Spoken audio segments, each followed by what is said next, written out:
Olá pessoal, aqui quem fala é o Guilherme Alonso. E aí galera, aqui é o Eduardo Tambellini. Começando mais um Credcast, episódio número 6, crédito de ponta a ponta. Credcast, o seu podcast especializado em cobrança e crédito. Patrocínio, Assertiva Soluções e Faico. Chama esse score aí que eu vou conversar com ele. Você consegue esperar um minuto? Cachorro e sofá tem tudo a ver, né?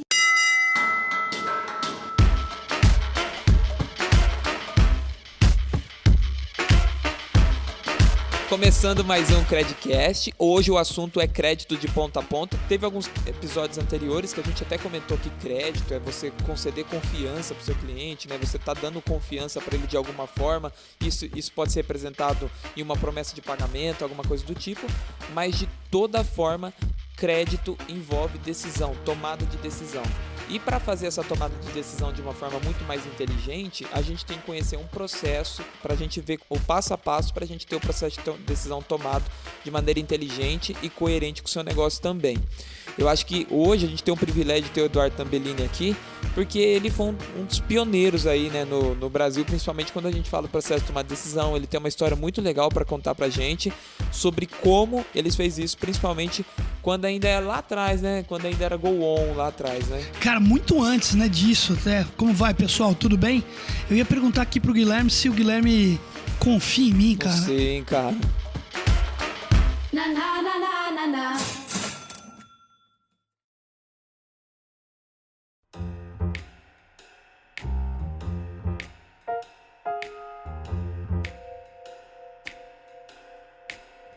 Olha só, se eu tenho crédito com o Guilherme. Eu confio, vai. Acho que eu tenho, né? Porque o Guilherme, cara, ele me convidou aqui pra fazer um webinar, aí depois a gente ficou conversando, aí ele depois me convidou pra fazer esse podcast, aí, cara, a gente tá aqui muito feliz de estar botando esse conteúdo no ar. Então, eu acho que a gente nada mais tem aqui do que muito crédito um com o outro. Vamos falar de crédito agora e, de novo, eu não sou tão velho assim. Tem muita gente aí que eu aprendi a fazer crédito, com muitas pessoas que passaram aí pela minha carreira. Mas eu lembro que crédito foi a primeira coisa que eu aprendi nesse mercado, né? Nessa linha efetivamente de trabalho, lá em 1993, quando a gente teve que começar um processo de concessão de crédito. Esse processo era totalmente manual, então era um processo de cartão de crédito, onde as pessoas pegavam aí nos pontos que elas estavam, né, em lojas de varejo, propostas, né, aquela chamada Take One, que chamava proposta, que era o Pegue Uma, né, Take One, e eles preenchiam lá todos os dados, encaminhavam a proposta, botavam lá muitas vezes numa urna, não era um sorteio, mas botavam lá numa urna, aquilo chegava lá no nosso ponto. E a gente tinha que, daquela proposta, fazer um processo de decisão. Será que aquele cara que colocou os dados lá na proposta, ele vai ter ou não um cartão de crédito, de repente? E esse processo, cara, você imagina o seguinte, né? Naquela época a gente não tinha ferramentas, né? Como hoje existem aí diversas empresas que vendem motor de crédito. Para consultar um birô de crédito naquela época... acreditem, né? A gente vai falar de coisas. Às vezes eu tô citando coisas aqui que ninguém nem sabe o que é. Ficha telefônica, eu já falei, né? Mas naquela época a gente fazia conexão pela internet discada para consultar o Serasa. Olha só, tinha que ter um discador lá, a gente acessava no discador, conectava o birô de crédito, fazia a consulta um a um e aí imprimia numa impressora matricial. Nem imagina o que é isso, né?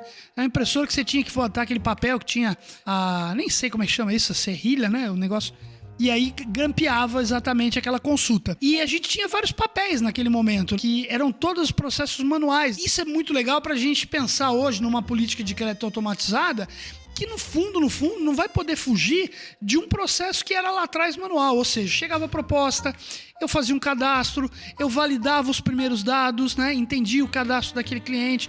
Ele muitas vezes mandava documentação, então naquele momento a documentação era a minha checagem, né? Onde eu batia aquele endereço que ele disse que escreveu com aquele comprovante de endereço. Hoje em dia a gente faz isso automaticamente num birô.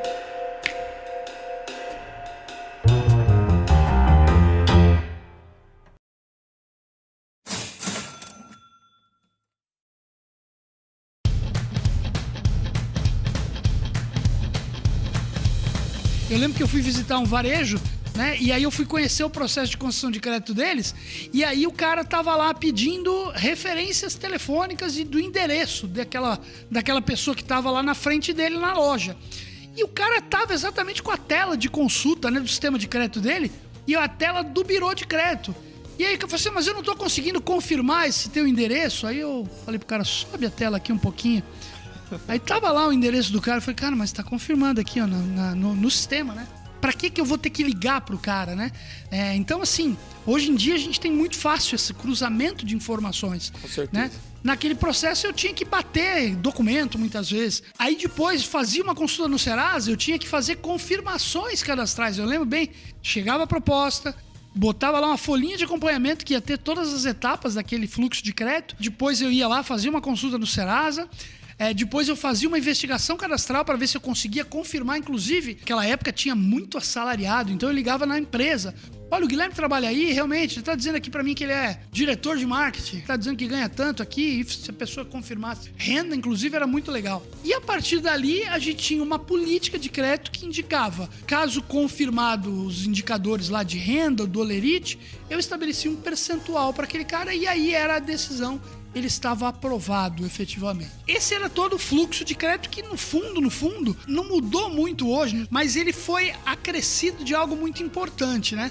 Antigamente, quando a gente fazia uma decisão de crédito, e o Brasil agora vai ter uma mudança muito grande nesse sentido, a gente tinha acesso a informações negativas. Então eu não sabia se o Guilherme pagava em dia, se ele tinha N compromissos todos quitados, mas eu sabia quando o Guilherme não me pagava e ele estava negativado. E a gente aprendeu, vamos dizer assim, a dar crédito olhando a informação negativa. Então se o cara não estava negativado, eu praticamente já tinha um primeiro processo de aprovação. À medida que o crédito foi evoluindo, foi crescendo, né? Eu sempre falo, a partir da abertura dada a partir do Plano Real, onde o crédito cresceu de uma forma muito massificada, a gente começou a ter que tomar decisão rápida, né? Então, imagina o seguinte, aquilo que eu preenchia uma proposta e enviava para alguém, depois de 5 dias, chegava lá, para o cara demorar mais 10 dias para tomar a decisão. Eu me lembro, na época, e aqui também acho que não tem nenhum problema em falar, na época eu trabalhei na Fininvest. A Fininvest, na época lá em 1997, tinha lá seus processos de crédito, empréstimos pessoais, as ruas do centro, uma verdadeira competição entre financeiras.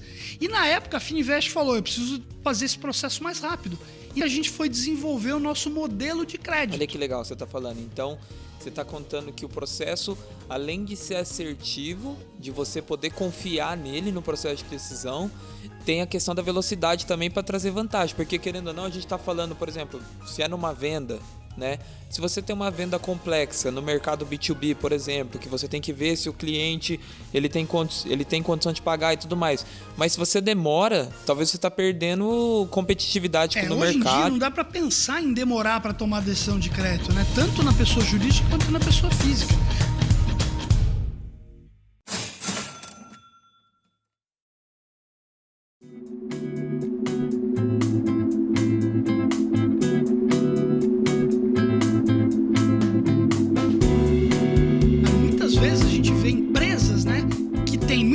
Poucos processos para tomar decisão, mas que precisam ter velocidade, né? Então não dá para eu ter que ficar pedindo um balanço, eu pedi uma informação, eu mandar alguém ir lá verificar se a empresa existe mesmo, né? Para ver quanto que ele fatura, quantos caminhões tem na porta, quanto que sai de venda, quando entra, então tudo isso. A questão da velocidade é um fator que mudou o processo de crédito. Nessa época de Fininvest, eu lembro que a gente implantou uma política de crédito que ela chamava 95-10. Cara, 95-10 era 95% das propostas decididas em até 10 minutos. Cara, 10 minutos. Hoje em dia, a gente está falando em decisões de segundos, né? Isso lá em 23 anos atrás, né?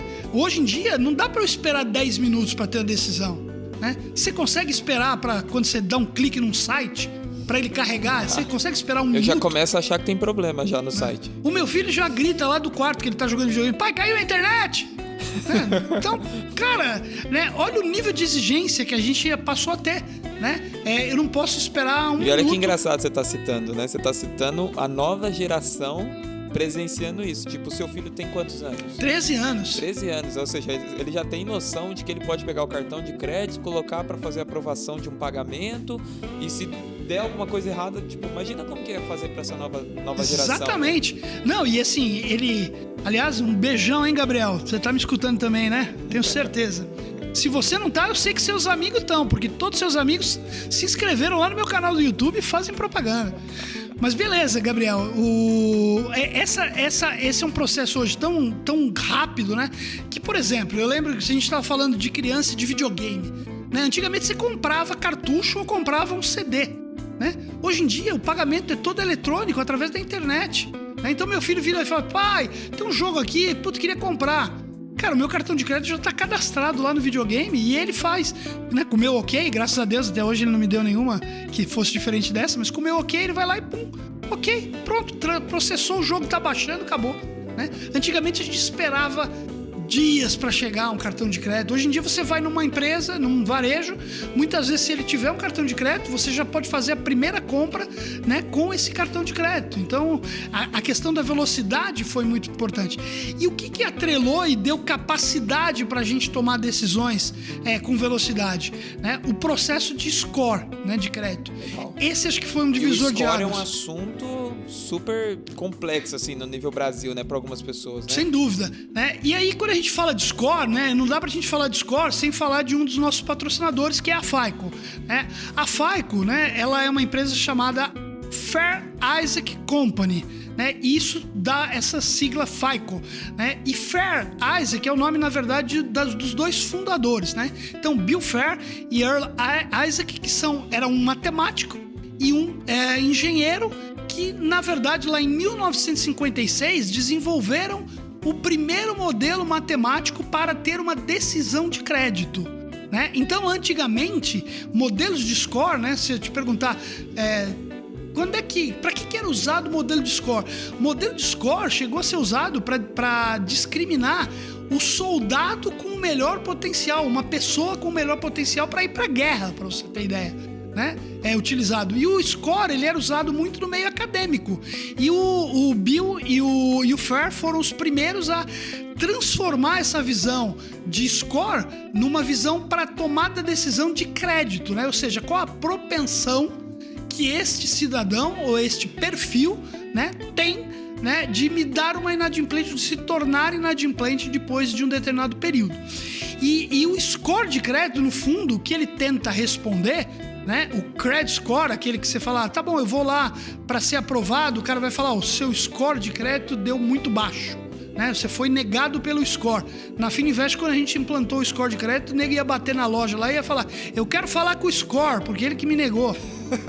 Exatamente, tinha disso. Chama esse score aí que eu vou conversar com ele. Eu vou conversar com ele que eu quero saber por que ele me negou, né? Mas o score, na verdade, é o quê? É um processo matemático e estatístico que procura, a partir dos dados lá cadastrais e em alguns processos também comportamentais, de determinar uma decisão de qual a probabilidade daquela pessoa, daqueles dados específicos, serem ou não inadimplentes num período de X tempo. Isso também depende do cálculo e de como eu construo essa fórmula matemática, né? Então, o score, sem dúvida nenhuma, deu a velocidade da tomada de decisão. Muitos scores, né, começaram a ser desenvolvidos pelas próprias empresas que davam crédito. Então, os próprios bancos, as próprias financeiras desenvolveram seus próprios scores. O birô de crédito, antigamente, não tinha um score, né? Aqui no Brasil, as empresas começaram a desenvolver os seus scores. Por quê? Porque para eu desenvolver um score, né, eu tenho que ter, muitas vezes, informações positivas, né? A maioria dos scores hoje, que são dos birôs, eles são influenciados pelas informações negativas e não pelas positivas. Acho que um ponto interessante do score que a gente pode citar, essas empresas que fazem o próprio cartão, que são do varejo ou que vendem algum outro tipo de produto, abrem o próprio cartão para o cliente. Você concorda comigo que de alguma forma eles têm uma informação até para montar um próprio score deles com base no comportamento do consumidor? E esse é um negócio legal que você está falando, porque, por exemplo, eu tenho hoje alternativas, né? Vamos lá, eu abri meu cartão de crédito. Então, eu comecei hoje. Eu tenho comportamento? Eu ainda não tenho. Então, eu tenho uma opção hoje, de repente, ir a um birô e comprar o score do birô. À medida que eu tenho comportamento dentro de casa, que eu sei que aquele cliente me paga, quanto que ele compra, quanto ele usa do limite, eu começo a ter informação rica dentro de casa que eu posso desenvolver o meu próprio score. Ah, legal, eu desenvolvi o meu score. E aí, agora eu largo do birô? Não. O processo hoje, supra-sumo, em termos de decisão de crédito, é quando eu tenho o meu score cruzado com o score do birô. Porque aí, o que eu tô olhando? Eu tô olhando, por exemplo, o seguinte. O seu João, ele é muito bom comigo. E no mercado? No mercado também ele é muito bom. Cara, se ele é bom comigo e ele é bom no mercado, cara, que dúvida. Pra que eu vou ficar pedindo um monte de coisa, confirmando um monte de coisa? O seu João tá aprovado automaticamente. Ah, mas aí tem lá o outro seu João, para não ficar dando nome aqui, né? O outro seu João. O outro seu João é muito bom comigo, mas ele é ruim no mercado. Cara, vamos entender? Esse cara eu quero entender um pouco mais, eu quero confirmar mais alguns dados para, de repente, ter uma decisão. Então eu derivo para uma mesa de crédito, tomar uma decisão, de repente, fazer algumas confirmações. E aí, quando a gente fala de derivar processo para mesa de crédito também, é importante a gente entender o que a gente quer confirmar. O brasileiro é um povo criativo, né? Por exemplo, tem que confirmar teu endereço, Guilherme. Então me dá aí alguma referência. E eu tenho uma pessoa que foi consultora com a gente, que ela tinha acabado de se mudar para São Paulo. Então, em São Paulo, ela era e o marido. E ela foi fazer uma compra numa loja de varejo. E a loja falou, olha, senhora tem o cartão, então preciso de alguma... Preciso que a senhora confirme o endereço da senhora. Quem é que pode confirmar o endereço da senhora? Falou, pô, mas eu não tenho... Eu acabei de mudar pra São Paulo. Não tem ninguém que possa confirmar o endereço da senhora? Falou, pô, não tem. Mas a sua mãe não tem? Não, mas minha mãe mora lá no Rio. Vai confirmar o endereço aqui. Ah, mas com quem que a senhora pode confirmar aqui? A única que conhece meu endereço é meu noivo, que tá aqui comigo, ó. Ah, então me passa o celular do seu noivo. Falei, não, mas peraí, ele tá comigo aqui. Como não, assim, não, gente? Então, assim, pra que eu quero confirmar? E aí é aquela questão, né? Eu preciso criar processos que sejam efetivos, que confirmem de verdade. Processo que quer só confirmar uma coisa por confirmar, cara, qual é o objetivo disso? Arrumar alguém pra falar o meu endereço bonito, eu arrumo. O fraudador vai arrumar isso fácil. Sim, é que nem você estava comentando em outro episódio que a gente falou sobre o poder da informação, sobre a questão do telefone, né? Telefone fixo. Exato. Telefone fixo, hoje a gente tem poucas pessoas com telefone fixo mesmo. Exatamente. Às vezes tem até uma linha, né, que contratou por causa que as empresas... Combo. Isso, contrata o combo, mas só que tipo tá quantas se pessoas contratam o combo, né, e tem o fio lá e nem conectam o aparelho. Deixa lá. Exatamente, porque ninguém realmente usa hoje. Né? Então acho que é importante a gente ter essa noção de que quando a gente for montar, acho que você vai continuar a história, mas quando a gente for montar a esteira de decisão, a esteira de aprovação, além de ser efetiva, né, tem que ser ágil também. E às vezes quando você, vou colocar um monte de critério, e aí você tem que levar em consideração, qual que é o ticket médio da minha empresa? Qual que é o custo? Qual que é o custo? Quanto que eu vou demorar para tomar essa decisão? Qual que é o nível de risco que eu tô assumindo? Então, às vezes tem coisas que...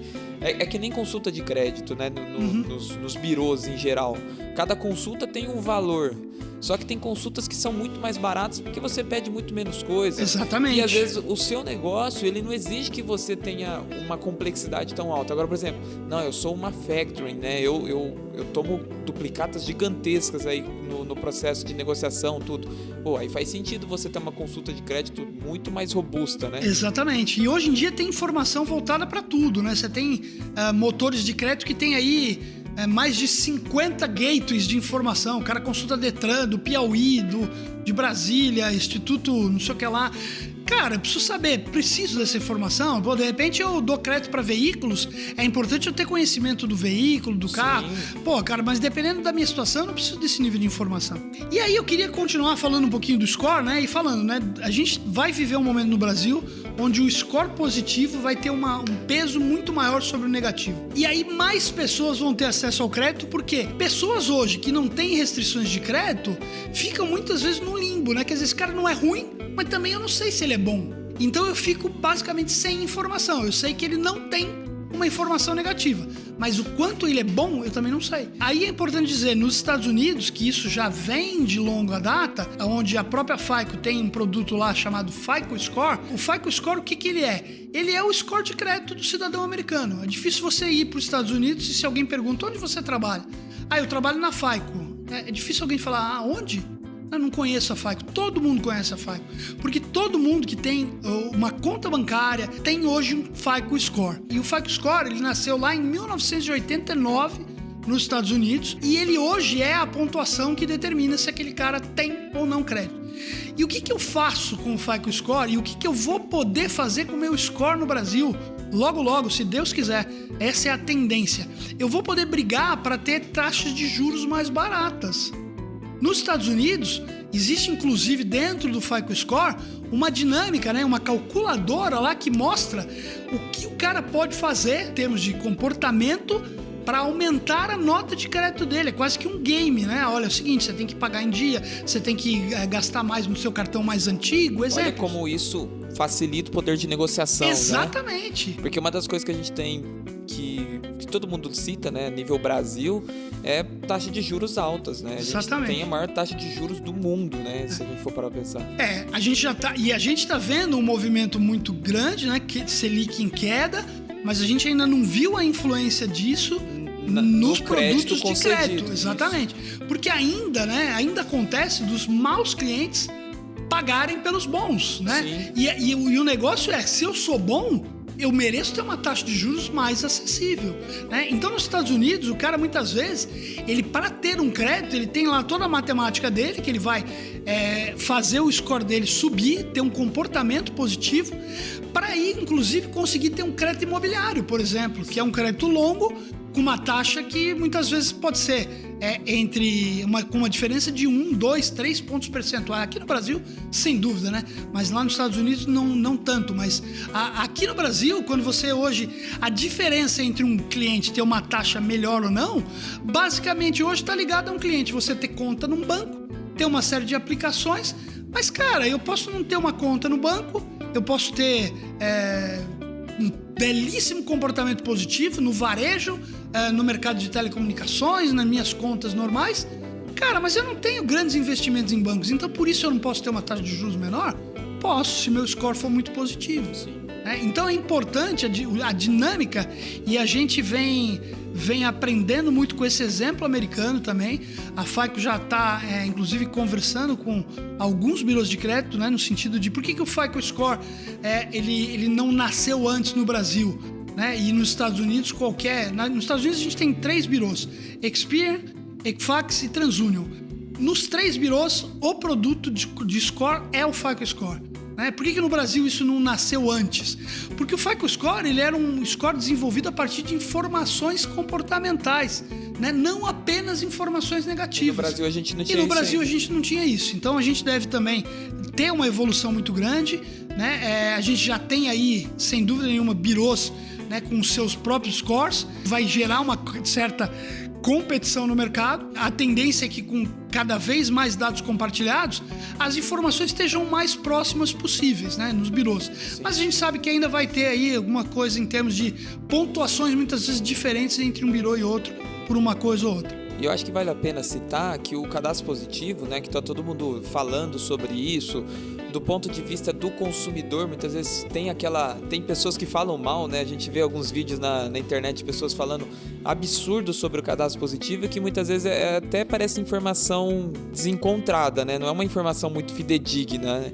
E muitas vezes o cadastro positivo, o consumidor final, ele tem a impressão que o varejista, por exemplo, vai olhar lá e vai ver, tipo, fulano compra tal coisa. Não, vai ser um score, na verdade. Vai ser um score, e assim, né? Eu acho que é importante dizer isso, porque essa legislação que foi alterada e que começou e que entrou em vigor o ano passado, ela tem algumas mudanças. Ou seja, primeira mudança importante: eu não preciso indicar que a minha informação pode ser divulgada. Eu tinha que dar um opt-in, né? Agora eu tenho que dizer o seguinte: olha, eu não quero que a minha informação seja divulgada.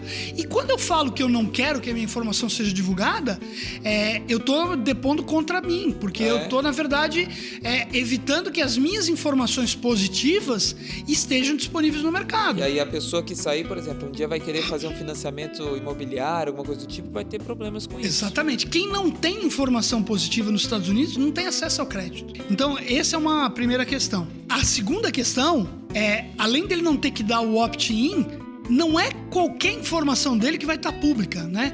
Então vamos imaginar o seguinte, se eu sou uma financeira, tá? E eu tô chegando para você, Guilherme, você tá querendo ter crédito aqui comigo, beleza? Olha, eu tô acessando aqui seus dados do Birô e eu tô conseguindo ter uma informação aqui que mostra que teu score é 600, né? Vamos imaginar de 0 a 1000. Cara, e com isso aqui eu tô te dando um limite de R$1.000. Você fala, puta, cara, precisava de mais limite. Mas, cara, você pode me dar mais informação? Ah, eu posso. Aí eu dou um opt-in para que essa empresa tenha acesso a mais informações. Mas quando eu falo, eu não preciso dar um opt-in para minhas informações irem, eu não vou ter lá quanto eu ganho, quanto eu pago, qual é o meu limite de crédito. Eu vou ter um score que vai me indicar qual é a minha propensão a ser um bom pagador. Mas as informações abertas não vão estar disponíveis. Elas podem estar? Podem, mas aí eu tenho que autorizar. Por isso que é um mito, né? Existe um mito por trás disso. Sem dúvida. É importante ter essa informação disponível para que as pessoas entendam também, né? Exatamente. A gente sabe que o nosso foco aqui no Credicast é falar diretamente com o empresário e tal, mas o empresário, munido dessa informação, pode ajudar também a educar o mercado consumidor dele para não ter esse problema de pessoas achando que o cadastro positivo é um negócio terrorista aí, que vai acabar com... Na verdade, vai fomentar a economia brasileira, né? Eu tenho uma particularidade, né, cara, que eu, por exemplo, quando você... o aplicativo tal gostaria de te mandar notificações. Eu falo, cara, sempre. Eu gostaria de estar sendo monitorado. Ah, cara, sempre. Eu teve um negócio que foi fantástico, cara, que eu tenho um cartão de uma seguradora, e eu acho que aqui não tem problema nenhum, até porque é um fator positivo, é um cartão da Porto Seguro. E aí eu fui fazer compra pro meu cachorro, fui comprar uma comida pro meu cachorro no Pets. E aí eu fui lá, passei o cartão, cara, quando eu cheguei em casa, né, entre esse tempo, eu recebi um SMS da Porto Seguro dizendo: você se preocupa com o teu cachorro? Será que você se preocupa também com o seu sofá? A Porto Seguro oferece lavagem de sofá a um preço acessível. Eu falei, cara, maravilhoso. Né? Então assim, cara, essa coisa de eu vou ser monitorado, cara, eu quero ter as melhores ofertas, né? Cachorro e sofá tem tudo a ver, né? Tudo a ver, até porque o cachorro dormia no sofá. Isso aí. Né? E, enfim, uma das questões dessa filosofia de você deixar o teu comportamento livre para o mercado, e o varejo tem trabalhado muito isso, esse foi um assunto que foi discutido na NRF lá desse ano em Nova York, que é a maior feira do varejo, né, mundial, é o seguinte: hoje em dia eu não posso mais pensar em clusterizar ofertas. Eu vou fazer uma oferta aqui para este grupo. Não, eu tenho que fazer oferta para o Guilherme. Então eu preciso entender o que o Guilherme quer. Né, o Guilherme, quando entra no supermercado, já tem supermercados hoje, onde o Guilherme, por exemplo, quando ele pega um carrinho, tem um tablet lá na ponta do carrinho que já vê que é o Guilherme. Olha, o Guilherme é o cara que gosta de Coca-Cola.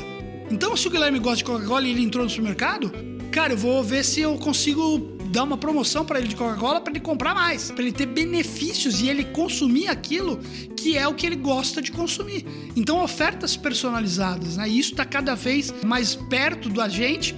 E quando é que a gente vai ter ofertas personalizadas? Quando a gente permite ser escutado, ser ouvido, ser conhecido pelo mercado. Então, eu acho que isso não tem, né? É óbvio que cada um tem a sua forma de querer se resguardar, né? Eu, particularmente, como eu te falo, eu dou opção para ser visto em qualquer coisa, porque, cara, se tiver uma oferta para mim, eu quero receber. Então, eu acho que o resumo desse capítulo de hoje, que a gente tá falando aqui sobre o crédito de ponta a ponta e tal, a gente tá falando sobre o processo de tomar decisão, e a gente conclui que dentro do processo de tomar decisão, você tem toda a parte de retirar informações cadastrais, você tem toda a parte de montar a sua política de decisão, como você vai fazer determinada ação, e a gente já deixou até um gostinho de como vai ser as coisas daqui para frente com Exatamente. o Birô positivo, né? Com o Birô não, com as informações positivas, que vão mostrar o comportamento, e isso vai gerar um produto, né? Com certeza tem muita empresa que já está tendo acesso às informações, eles estão produtando para ter um score positivo. Exatamente. Que vai com certeza potencializar a economia brasileira também. E eu acho que isso daí é o fator super legal que a gente está falando aqui dentro desse episódio, e que você tem que se atentar aí quando a gente está pensando na sua empresa. A gente não está citando nenhum produto aqui, né? Mas o cadastro positivo, ele vai facilitar muito como você vai vender no mercado, ainda mais se você tem um processo às vezes que você procura se resguardar para não tomar um risco muito grande de crédito e depois ver o seu nome, a sua empresa com problemas de inadimplência. O Guilherme já comentou, né? A gente tem aí o objetivo principal desse canal, né, o Credcast, ser um canal para empresas, né, empresários, gestores, mas a gente sempre diz que eu posso ter aqui o tipo de público que é o cidadão, de repente, comum, ou até o cara que trabalha com crédito, né? É um operador, é um atendente, enfim, que está ouvindo também o nosso canal. E é importante a gente entender, né, que você deve ter acesso e deve conhecer seu cadastro, né? Então, hoje os birôs de crédito, através das páginas lá, Serasa, Boa Vista Serviço, SPC Brasil, COD, já tem lá páginas onde você entra lá, faz seu cadastro e tem acesso gratuitamente à sua pontuação de crédito. Importante você conhecer essa pontuação de crédito.